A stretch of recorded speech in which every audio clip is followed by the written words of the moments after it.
네, 저는 세 가지 질문을 좀 짧게 드리고자 하는데요. 네. 먼저 모두의 창업 정보 유출 관련해서 네. 그 유출된 게 주민번호 같은 민감 정보는 아니라고 하지만 이게 아이디어 요약 부분이 포함돼 있다 보니까 네. 그걸 이제 많은 참가자들이 자발적으로 홈페이지에 공개한 경우도 있지만 이제 일부 비자발적으로 공개된 부분 같은 경우에는 혹시 지원자들한테 아이디어 도용 같은 피해가 발생하는 거 아닌가 이런 우려도 분명히 있을 것 같습니다. 예.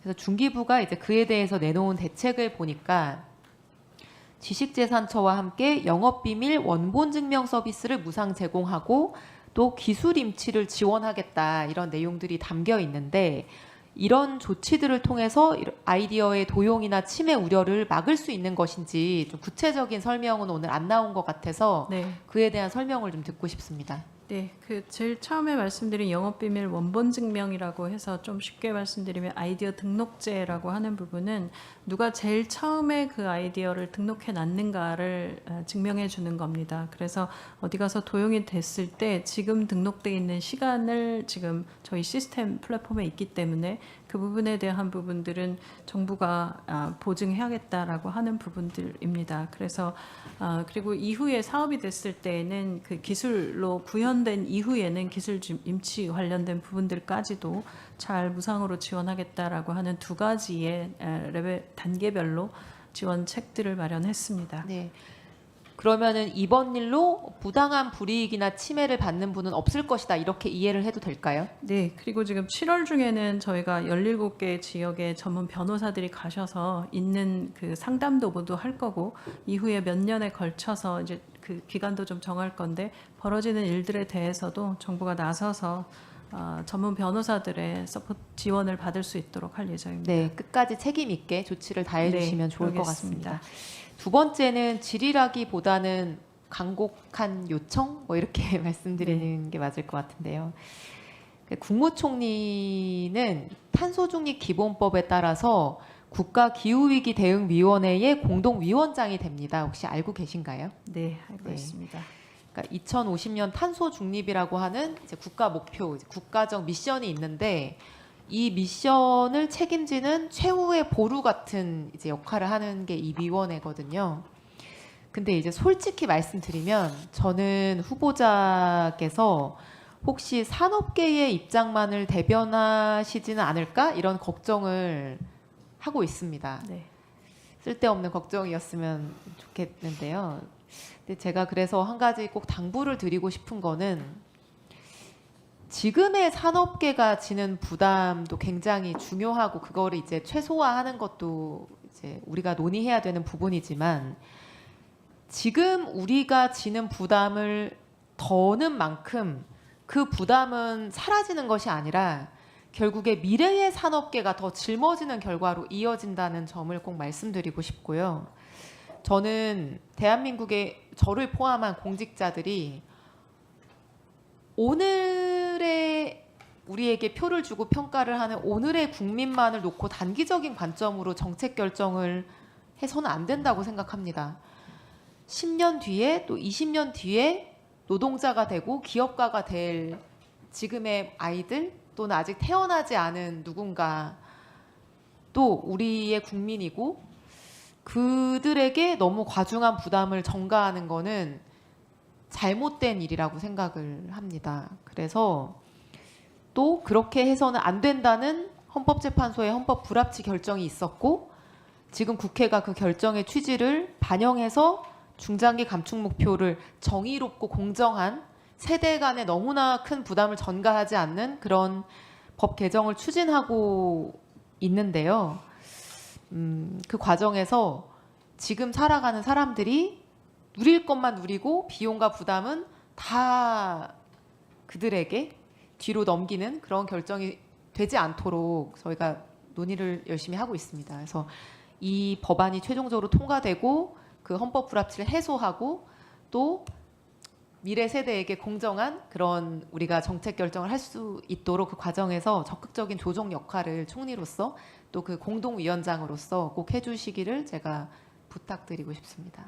네, 지난번 그 굉장히 늦은 시간 밤에 그 의원님께서 이 예결위. NDC 네, 네. 그 관련된 부분들 말씀하실 때 굉장히 좀 감명 깊게 잘 들었습니다. 그 이후에 우리가 내리는 결정들이 미래 세대에게 미칠 수 있다는 부분에 대해서 좀 더 많이 고민하게 됐고 또 이 정책 관련돼서 청년들, 청소년들이 찬성하는 비율과 또 어른 이렇게 좀 나이 많은 사람들이 찬성하는 비율이 굉장히 다르고 역시 청소년들의 찬성 비율이 굉장히 높다는 것도 봤습니다. 이렇다는 건 지금 내리는 결정은 미래에도 영향을 주기 때문에 그런 부분들은 다 같이 좀 균형 있게 보겠습니다. 감사합니다. 그리고 마지막으로 제가 정말 관심 있는 분야인데 혹시 로보택시 타보신 적 있을까요? 저는 아직 못 타봤습니다. 없으신가요? 네. 그러니까 운전석에 이제 아무도 없는 그 무인 택시 네네 말씀하신 무인 택시 예전에 네이버에서 테스트하는 차 타본 적은 있습니다. 상용화된 거는 타보신 적이 없군요. 네, 그건 아닙니다. 이게 미국이나 중국에서는 그냥 일반 이용객들이 앱으로 호출해서 이게 뭐 어디 뭐 관광지에서만 타는 그런 뭐 관광 열차 이런 게 아니라 실제 생활 속의 택시로 네. 이용이 되고 있는 상황이거든요. 혹시 레벨 4 뭐 자율주행 버스 이거 뭐 경주에도 있고 우리나라의 관광지나 뭐 청계천 이런 데 다니는데 혹시 그건 타보셨을까요? 그건 타보진 못하고 그 개발사들 발표하는 내용들은 아직 경험이 봤습니다. 많지는 네. 그러니까 낮으신 편이네요. 예, 예. 저는 사실 이제 왜 관심을 가지게 됐냐면 한 2년 전쯤에 유튜브에서 우연히 그 로보택시가 좁은 길을 막 운전하면서 가는 영상을 처음 봤는데 너무 충격적이었습니다. 그러니까 그 영상을 이제 한편 보고 이제 운전을 배울 필요가 없고 이동의 패러다임이라는 게 완전히 곧 변하겠구나. 그리고 화물차, 버스, 택시 같은 운전 노동이라고 하는 것도 곧 사라지는 날이 오겠구나. 그 사람이 하는 운전은 오락이나 취미 같은 일이 되겠구나. 그래서 이런 많은 생각이 들면서 이걸 좀 경험해보고 이 문제 고민해봐야 되겠다는 생각을 처음 하게 됐었고요. 그래서 이제 최근에 통과되기도 했는데 자율주행 연구개발 특례 법안도 이제 제가 대표 발의하게 됐었고, 근데 국내에서는 아주 제한적인 그런 관광지의 시범운행 버스밖에 경험해볼 수가 없는 거예요.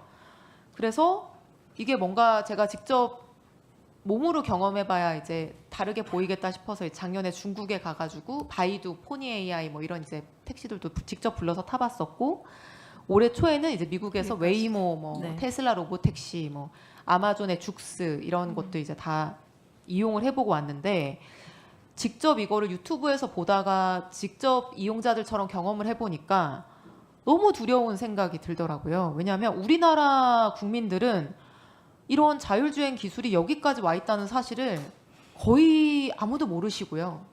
이게 그냥 미래 아직 SF 얘기처럼 우리가 하고 있고 근데 실제 기술은 완성되어 있더라고요. 그래서 우리가 너무 뒤처져 있어서 빨리 우리 국민들도 이 상황을 알려드려야 되겠다 이런 생각이 많이 들었는데요.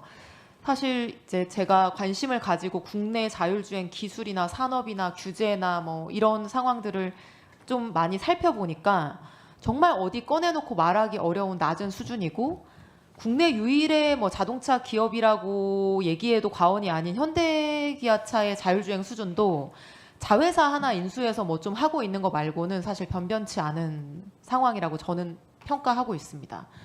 그래서 후보자 아직 경험은 직접적으로는 못 해보셨지만 이 자율주행 기술이 와 있는 수준 그리고 우리가 어떻게 해야지 여기에서 완전히 뒤처져서 도태되지 않을지 이 부분에 대한 혹시 의견이 있으실까요? 지금 그 국토부하고 광주 지역을 아예 이 자율주행 그 시범 도시 관련된 이야기들을 좀 하고 있는 걸로 알고 있고요. 그때 얘기 나왔던 부분들은 좀 더 전폭적으로 데이터를 많이 모을 수 있는 형태로 주행하는 차들의 규모도 많아져야 하고 어쨌든 지금 그 운행하는 차들의 데이터가 많아야지 더 좋은 결과들이 나오는 상황입니다. 그 예산을 제가 이제 예결위 간사로서 검토하고 이제 많이 이렇게 뭐 다른 의견도 냈던 사업인데요. 기본적으로 3년 동안 아이오닉 차량에 운전자를 안 치고 광주 전역을 돌아다니면서 데이터를 수집하겠다라고 하는 겁니다. 그러니까 3년 후에도 그냥 데이터만 수집되어 있는 상태인 사업인 거거든요. 그래서 이런 정도의 속도로는 우리는 자율주행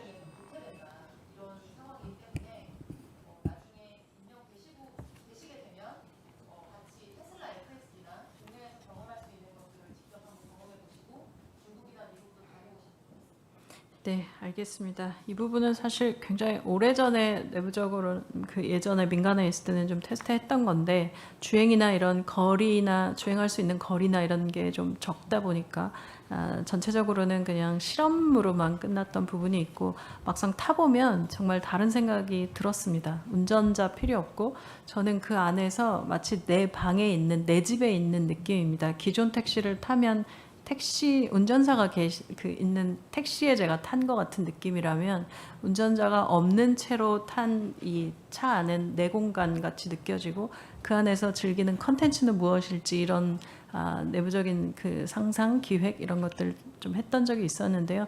굉장히 중요한 분야라고 보고 살펴보겠습니다.